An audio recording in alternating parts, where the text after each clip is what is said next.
You don't lose money because you trade too little. You lose money because you trade too much. And that's a hard truth most traders don't want to hear. You sit down at your charts when the market opens. You tell yourself you'll be patient. You'll wait for your setup. You'll only take high-quality trades. Then 30 minutes pass. Nothing happens. An hour passes. Still nothing. Now boredom starts creeping in. You begin scanning other pairs, other time frames, other opportunities. Suddenly, a setup that looked average starts looking good enough. Then good enough becomes tradable. Then tradable becomes irresistible. And before you realize it, you're in a position you never planned to take. If that sounds familiar, this video might explain why. Because the best traders in the world aren't glued to charts all day.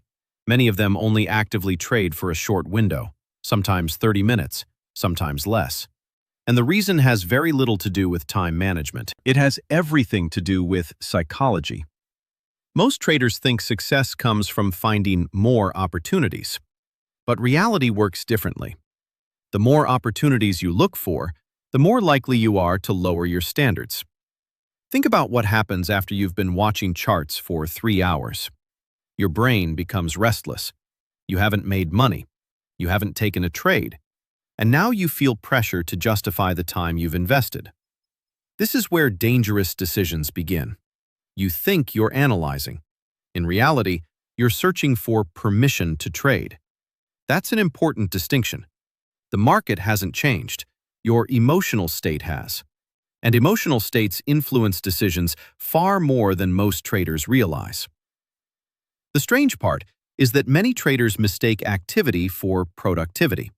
They believe professional traders spend all day clicking buttons, watching every candle, monitoring every movement. But professional trading often looks surprisingly boring because professionals understand something amateurs don't. Money is made by waiting, not by trading. The trade itself is often the smallest part of the process. The waiting is where the real skill exists. Here's a simple observation. The majority of bad trades happen after the first good opportunity has already passed. You take a winning trade. You make your profit. You could stop. But you don't. You stay. You keep watching.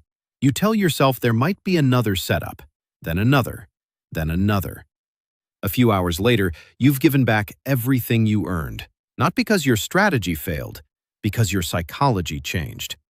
You think overtrading is a discipline problem, but often it's an emotional management problem. You're not entering trades because they're good, you're entering trades because you're uncomfortable doing nothing, and markets punish that behavior relentlessly. Here's where things get interesting. The best traders don't necessarily have better emotional control. They build systems that reduce emotional exposure. That's a completely different way of thinking. Amateur traders rely on willpower. Professional traders rely on structure. An amateur says, "I'll try not to overtrade today." A professional says, "My trading session ends after 30 minutes." One depends on emotions behaving correctly, the other depends on rules. Rules win far more often. Because emotions change every day, your rules don't. Think about athletes. A professional sprinter doesn't train by running all day. A professional boxer doesn't fight 12 rounds every hour. High performance requires intensity and focus, not endless activity. Trading works the same way. Mental energy is a resource. The longer you stare at charts, the more that resource gets depleted. Decision quality starts falling. Patience disappears. Impulses become stronger. And eventually, your brain starts manufacturing opportunities that don't exist. Most traders completely misunderstand this. They think more screen time creates more skill. But beyond a certain point, more screen time creates more mistakes. Especially if you're actively looking for trades, because every additional hour increases the chance that emotion starts influencing your judgment. Now here's a practical framework you can use immediately. Before the market opens, define your trading window. Maybe it's 30 minutes, maybe it's 1 hour. The exact number doesn't matter. What matters is that you commit to a specific period where you're fully focused. During that window, you're looking for your highest quality opportunities. nothing else. If your setup appears, execute. If it doesn't appear, walk away. This sounds simple, but psychologically it's incredibly powerful because it removes one of the biggest traps in trading, the belief that opportunity is constant. Opportunity isn't constant. Quality opportunity is rare. And successful traders understand the difference. Another common mistake happens after losses. You lose a trade, then immediately start searching for another one. Not because a valid setup exists, because you want emotional relief. Your brain wants to erase the pain. It wants to get back to even. That's when revenge trading begins. And revenge trading rarely looks like revenge trading while you're doing it. It feels logical. It feels justified. It feels like you're being proactive, but underneath the surface, your emotions are driving the decision.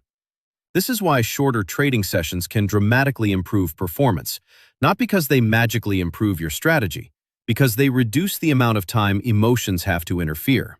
Professional traders understand that protecting psychological capital is just as important as protecting financial capital.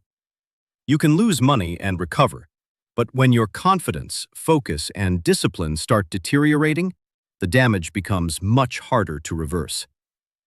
That's why the best traders are often surprisingly selective. They're not trying to trade more, they're trying to trade better, and those are very different goals. Most traders believe success comes from finding more opportunities. The best traders understand success comes from ignoring most opportunities. Because the market will always offer another setup, another chart, another trade, another temptation. The real question isn't whether opportunities exist. The real question is whether you have the discipline to leave them alone. Because the traders who survive aren't the ones who spend the most time in the market. They're the ones who know exactly when it's time to step away.